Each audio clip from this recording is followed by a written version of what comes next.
La unidad 2 comprende los siguientes puntos: el agua atmosférica, la distribución del agua en la superficie terrestre, el ciclo hidrológico y el balance global y balance parcial de acuerdo a cómo se lleva a cabo el respectivo ciclo hidrológico. Bien,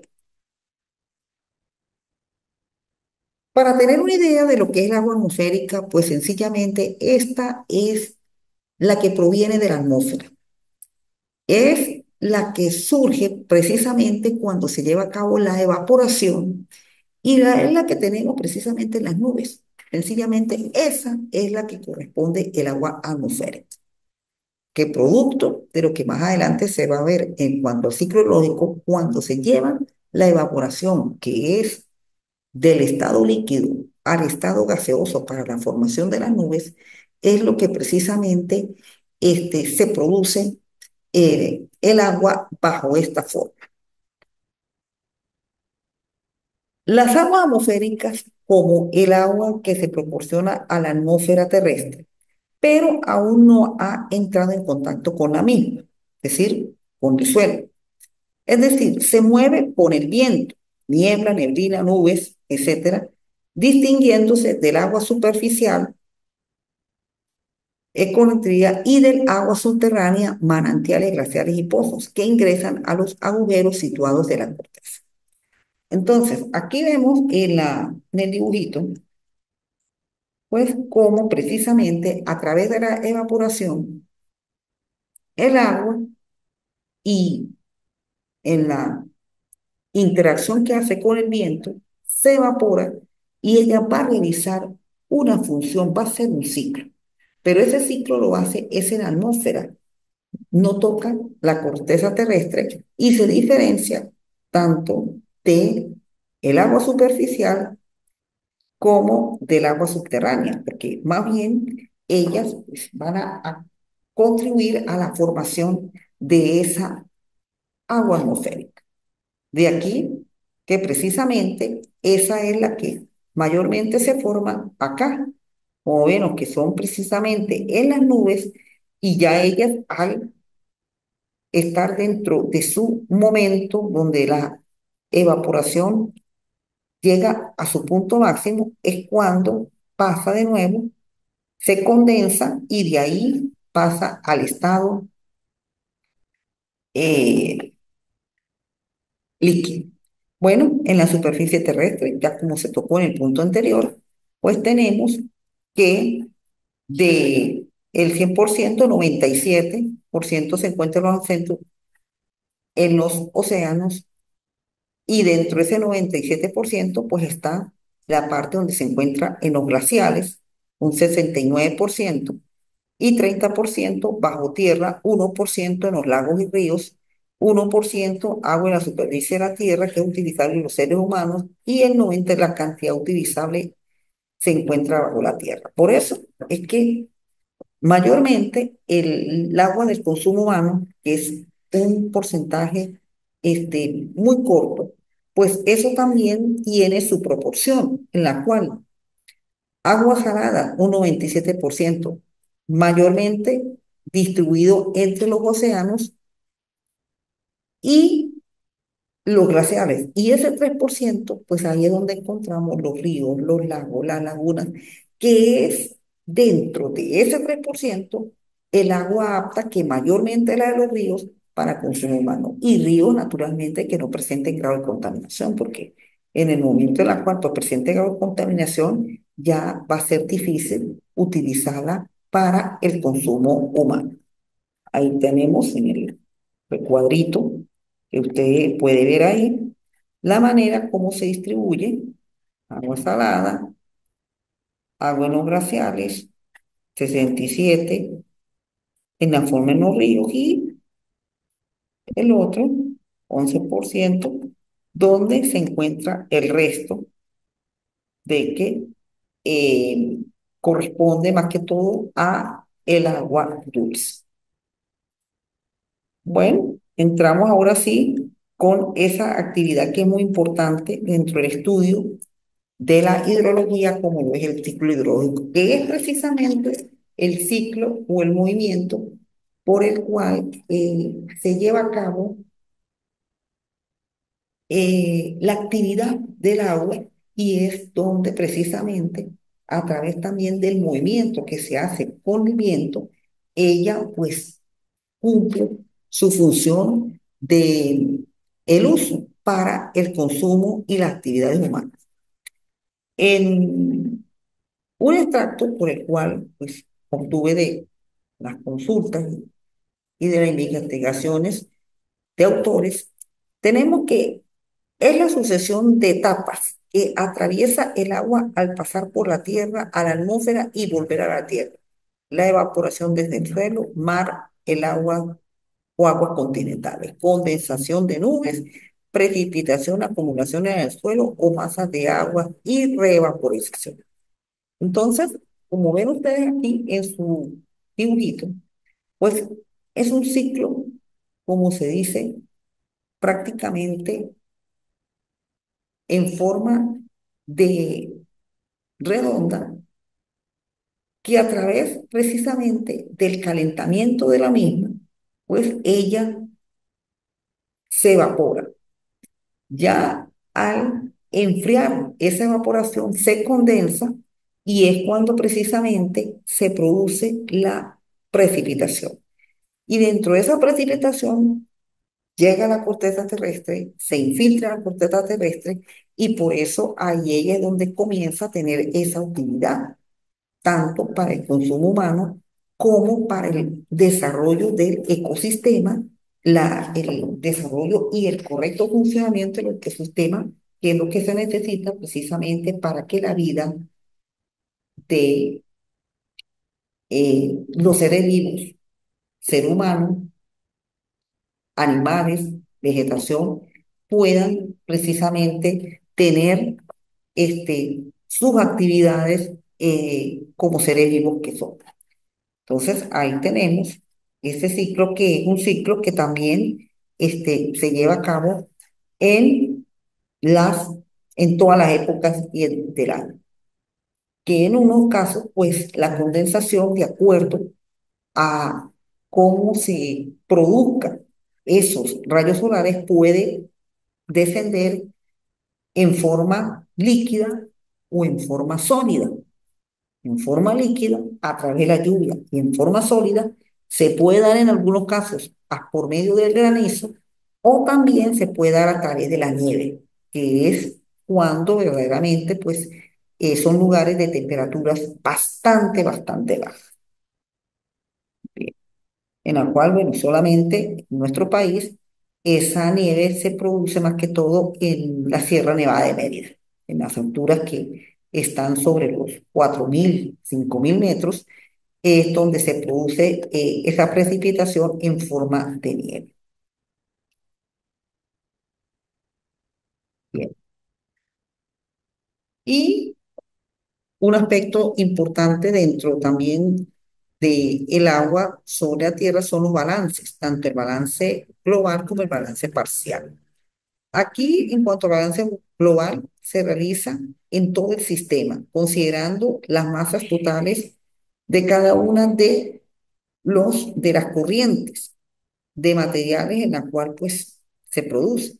Balance parcial se realiza en los subsistemas considerado un determinado componente de cada una de las corrientes. Entonces siempre pues la corriente va a influir dentro de la realización incluso del mismo ciclo hidrológico y dentro de todo lo que es la realización de las funciones del agua como elemento, como recurso natural y como sustancia o elemento químico que se requiere para la vida.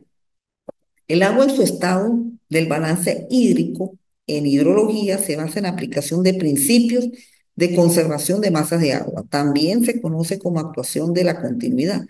Este método de medición analiza la entrada y salida del agua de un espacio territorial a lo largo del tiempo. Mediante el estudio del balance hídrico es posible hacer una evaluación cuantitativa de los recursos del agua y sus modificaciones en la influencia de las actividades del hombre.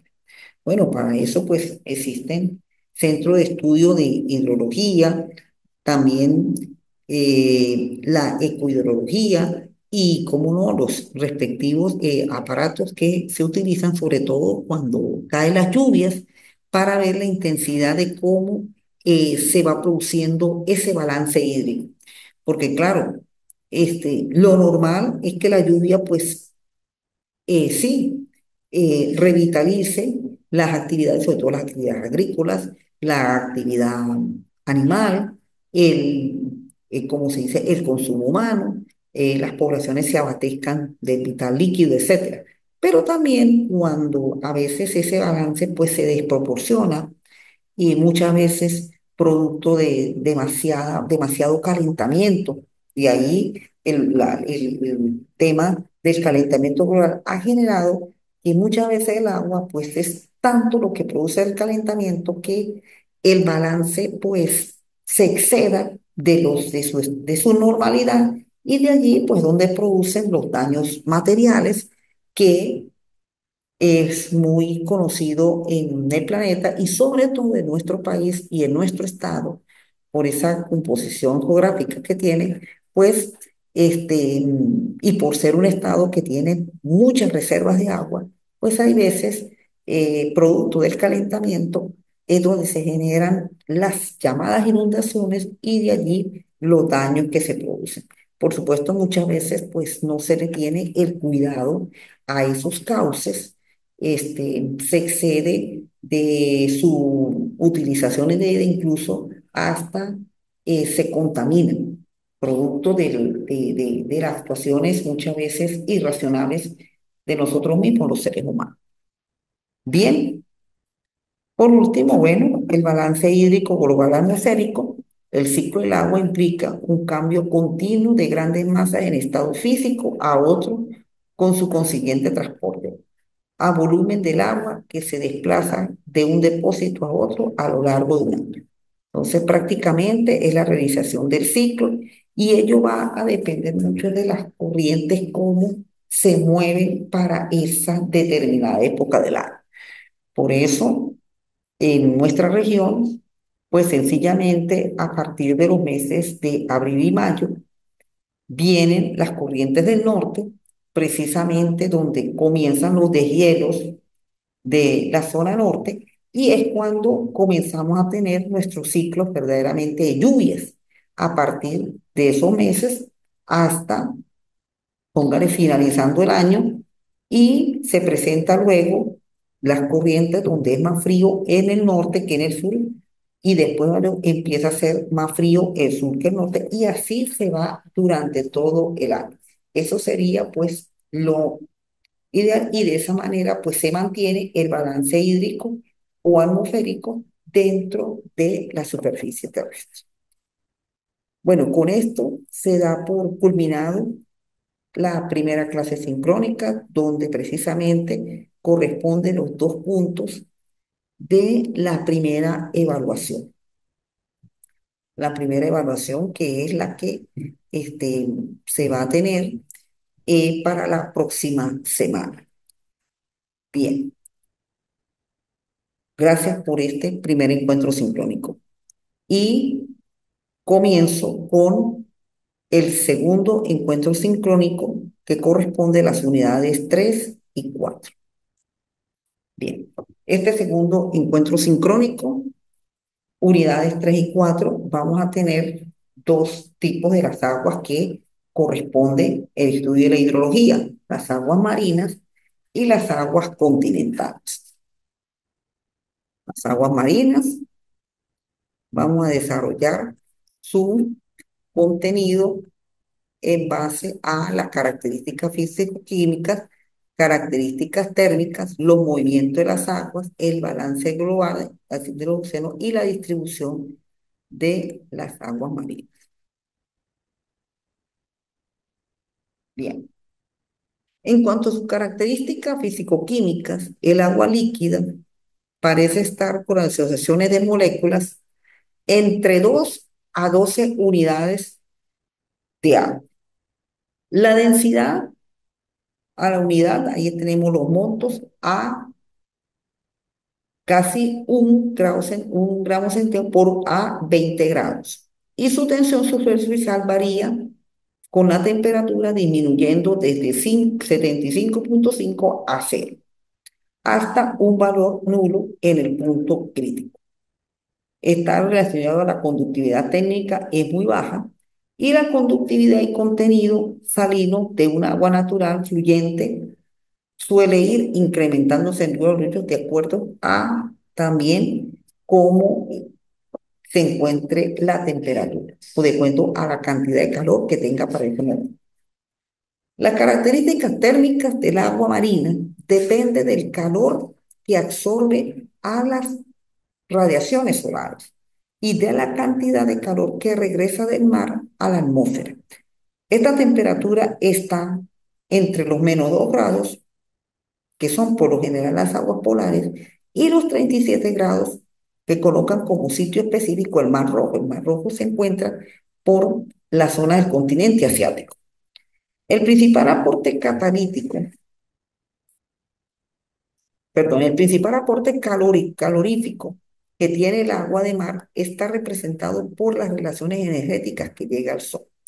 Entonces, aquí hay que entender que por lo general las aguas marinas tienen esa típica característica que su composición física y su característica térmica va a depender mucho de la manera como se llevan a cabo las corrientes, y eso va a influir mucho también de la radiación solar que ella recibe a lo largo del año. Por eso, precisamente, las aguas marinas, pues, y era lo que le explicaba en el encuentro anterior, ella, pues de acuerdo a cómo se encuentra la época del año a relación, y la radiación solar, eso es producto igualmente de un movimiento que tiene la Tierra, que es el movimiento de traslación,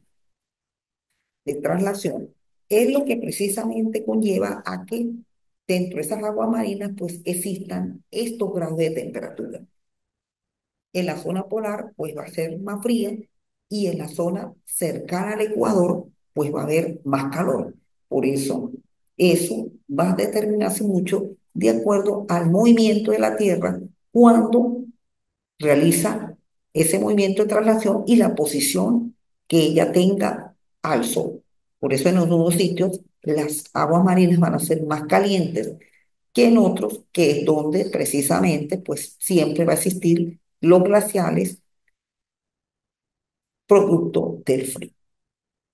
Bueno, por eso los movimientos de las aguas marinas, corriente clásica cálida y corriente oceánica fría, tanto la corriente oceánica cálida como corriente oceánica fría. La primera, la cálida, son densas que fluyen en la superficie del océano. Estas corrientes más cálidas, estas calorías transportan desde el Ecuador hasta las regiones polares. Por eso es que las zonas que se encuentran al Ecuador, pues siempre van a tener movimientos de agua salada, sobre todo movimiento de las corrientes marinas mucho más calientes hacia las corrientes solares, que es donde va a comenzar a disminuir esa temperatura, esa condición térmica del agua. En cuanto a las corrientes oceánicas frías, estas fluyen, o su manera de fluir es más baja, ya que son muchos más fríos, están mezcladas con un alcalde de agua dulce, salida derretida, y por lo tanto, hijo más densas que si hubiese. Bueno, ¿cómo es esto? Generalmente, pues estas, ¿por qué se mantienen frías? Va a ser precisamente una mezcla del agua dulce salida con el agua de mar que se forma en forma densa, y a la final pues van a llegar a ese hundimiento. Donde mayormente se produce este tipo de corriente es en las zonas de los polos, las zonas polares. Ahí, dentro de ese movimiento, pues, como lo explican los autores, con respecto a esa agua dulce que sale derretida y por lo tanto va a ser más densa y se hunde, Pues precisamente en la medida en que los glaciares, producto de las corrientes, ellas pues van derritiéndose y ahí es donde precisamente pues ayuda mucho a que por medio de la evaporación y de la condensación pues puedan llegar a la superficie de la Tierra y de esa manera pues el agua pues comienza a ser la utilidad para la vida. Por eso es que en las zonas polares generalmente pues mayormente eso está cubierto de hielo, la temperatura no llega directamente, los rayos del sol no llegan directamente, por eso esas aguas son de hielo, pero en la medida en que esas corrientes se van acercando, vuelve la parte cálida y de esa manera, pues, contribuyen con la formación del agua dulce. Ahora, precisamente, porque el asunto de preservar que no se deteriore tanto los caquetes solares, porque si no se toman las previsiones para evitar ese calentamiento global, el peligro es que esos casquetes solares, esos glaciares, en realidad se derritan por completo, se hundan por completo, y ahí empieza a haber ese problema de las aguas dulces, que es la que necesita el ser humano para su eh, su consumo y llevar a cabo el desarrollo de su vida. Por eso es muy importante que dentro de esa corriente fría permanezca esto de el alcalde de agua dulce, salida derritiendo y por lo tanto el hijo más densa y se hunde. ¿Por qué? Porque en la medida en que esa corriente va llegando a la zona donde ya empieza a calentarse, pues ahí es donde, producto de la evaporación, es donde va a tener la superficie, el recibimiento de esa agua, que es lo que se necesita precisamente para poder llevar todo ese tipo de actividades, especialmente las actividades agrícolas, que es la que precisamente necesita de ese tipo de agua para poder generar alimentos al ser humano y también al mundo animal. Bueno, aquí está el que llamado transporte termohalino, el flujo constante de corrientes de cálidas que fluyen hacia las latitudes más altas, donde se enfrían y se hunden en áreas de afloramiento que fluyen en regreso al Ecuador. Bueno, esto es precisamente ese transporte que del agua cálida llega al agua fría y luego vuelve y regresa a la zona del Ecuador. Por ello es que es importante que este flujo se mantenga para que precisamente el ciclo hidrológico pues cumpla a cabalidad su objetivo, como lo es precisamente llevar las aguas del estado líquido al estado gaseoso, se condensan luego al estado líquido y de esa manera humedezcan la superficie y al humedecer la superficie, pues la tierra va a tener los nutrientes necesarios para generar su actividad productiva. Que tenemos en el dibujito la manera, regreso, cómo se lleva a cabo este transporte termoalino. ¿Bien? Parte, eh, enfría, caliente, luego vuelve a calentar, se abren los poros y vuelve a enfriar y así se hace. Y esto va a depender, es más que todo, del movimiento de rotación que realiza la Tierra a lo largo del año. Tenemos otros puntos importantes aquí de las aguas marinas, como lo son el balance global de la circulación oceánica, es decir, cómo es que se lleva a cabo esa circulación.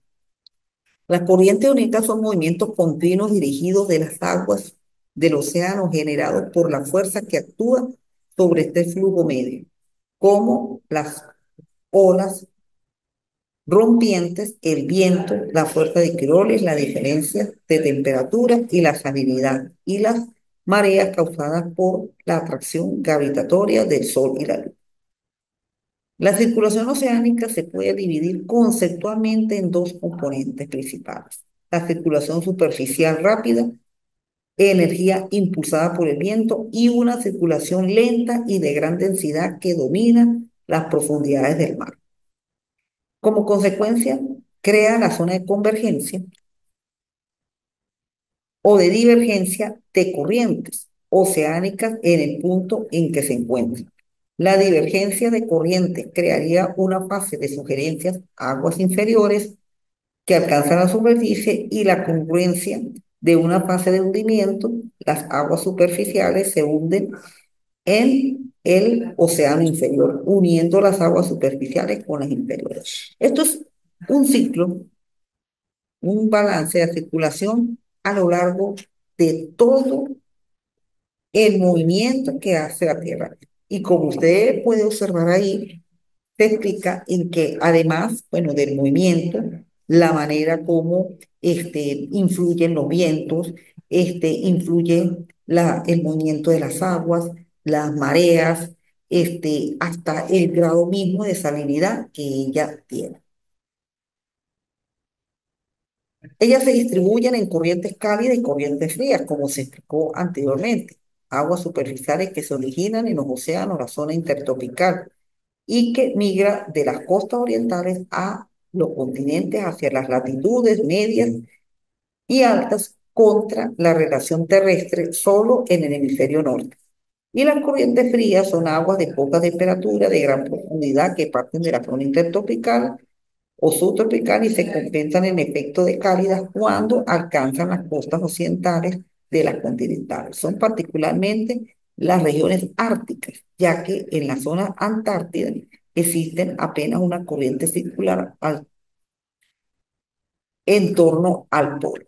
Bueno, entonces acá pues prácticamente corresponde que producto de esa circulación de las aguas marinas, pues es donde se van a determinar tanto las partes cálidas, que son mayormente del Ecuador hacia el norte o del Ecuador hacia el sur, y las corrientes frías, que producto de esa circulación, pues esas aguas se enfrían y mayormente se producen las congelaciones, que esos son la zona de los polos.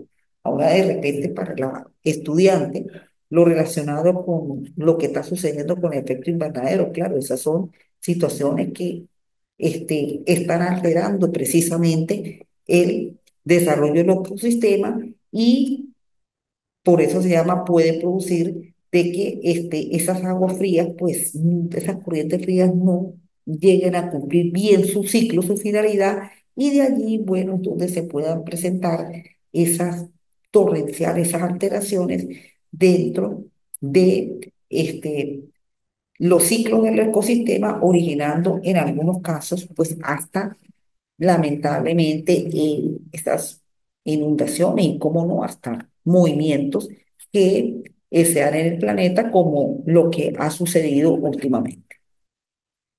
Bueno, las principales corrientes, bueno, ahí tenemos tanto en los eh, cinco tipos de océano: en el océano Ártico, aquí tenemos las corrientes principales: Atlántico, que es una de las que más tiene; el Pacífico, igualmente; el Índico; y Antártida, que es prácticamente en el cono sur, en el polo sur, donde se encuentra la Antártida. Y acá, pues, tenemos el dibujo, cómo es que se llevan a cabo estas corrientes. Tanto las corrientes eh, cálidas como las corrientes frías. Las cálidas, más que todo, donde más predominan, cercano al Ecuador; las corrientes frías más predominan en la zona de los polos, pero todo esto producto naturalmente del desarrollo del ecosistema y del mismo movimiento de traslación que realiza el planeta a lo largo del año, pues va igualmente desarrollando este tipo. Y tenemos, más que todo, donde se presentan los sitios donde insisten más, en la zona de la Antártida, pues más se compenetran las corrientes frías.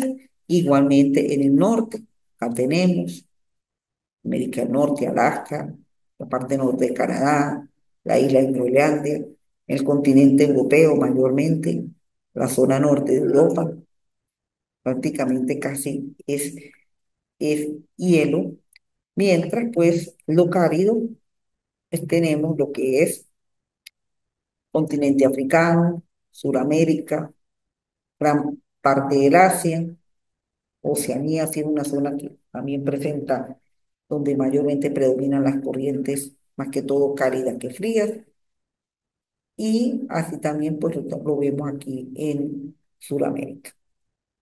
Bien, bueno, y entramos a lo que es la siguiente unidad relacionada con este módulo 2, como lo son las aguas continentales. Ya dentro de las aguas continentales, pues vamos a encontrar las que más que todo se encuentran en la superficie terrestre, en los continentes. Ya nos vamos a referir a lo que son los ríos, a lo que son los lagos, a lo que son las lagunas, a lo que son los riachuelos y más que todo cómo es la composición de ellas. Aguas superficiales, su distribución, la clasificación, torrenciales, lenticas y hasta, y las aguas subterráneas, sus características físico-químicas.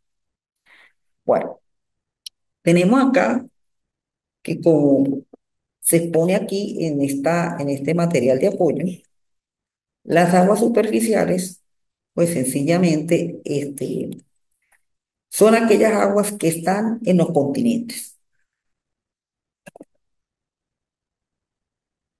excepto a las aguas subterráneas que ya son más que todo las que se encuentran en el subsuelo, en la cual las aguas de transición y las aguas costeras, en lo que se refiere al estado químico, también las aguas territoriales. En estas aguas subterráneas tenemos los siguientes tipos. Aguas superficiales son todas las aguas que se ubican en las corrientes o superficie del suelo. Las tóxicas o corrientes se mueven siempre en una misma dirección como los ríos, los manantiales, los riachuelos y los arroyos. Las lenticas son mayormente las que están quietas o estancadas y ellas son las que se encuentran en los lagos, lagunas, charcos y hasta pantanos.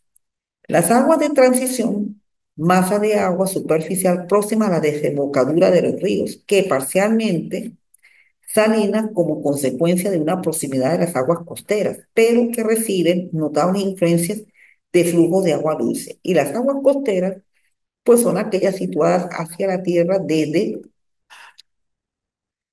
una línea cuya totalidad de puntos se encuentra en las distancias de tantas millas náuticas, mar adentro, desde el punto más próximo en la línea de base con las que se van a medir la anchura de las aguas territoriales y que se extienden en el caso hasta el límite de las aguas de transición. Entonces, acá dentro de lo que es la distribución, propiamente las que son las continentales, pues son las continentales propiamente dichas, las lóticas y las lenticas. ¿Por qué? Porque ellas prácticamente pues van a nacer de las desembocaduras y son las que mayormente tienen las reservas de agua dulce. Unas superficiales como tal, las otras corrientes en las cuales están los ríos, las lenticas donde se encuentran los lagos. Pero tenemos mecanismos que son las de transición y las costeras, en donde precisamente esa agua dulce termina desembocando es con una proximidad a los deltas, a una costa. Y las costeras, pues es la que van a permitir precisamente esa salida hacia el mar. Por lo menos, este, todos aquellos ríos que se encuentran en las zonas costeras, pues ellos tienen precisamente su desembocadura es en el mar. Ellos nacen como agua dulce, pero ya precisamente y producto de las corrientes, y si son corrientes más que todo de orden cálido, pues ellas terminan desembocando en el mar y se convierten ya en aguas sal. Pero estas aguas continentales pues son precisamente las que se encuentran en las superficies terrestres. Aquí tenemos modelos, por lo menos aquí, un río, una pequeña laguna que esté hasta un riachuelito y un árbol. Bueno, la distribución mayormente pues estas aguas superficiales pues están dentro de ese famoso 3% de la distribución de las aguas, porque siempre el 95, 97% va a ser el agua salada. Y ese 3% pues se localiza más que todo en ríos, lagos, lagunas, riachuelos, arroyos, etcétera. Aquí tenemos precisamente en la laminita un recuadro, bueno, como mayormente es esta agua está tanto desde el punto de vista superficial como también puede comenzar a tener ciertos efectos las aguas subterráneas. Bien,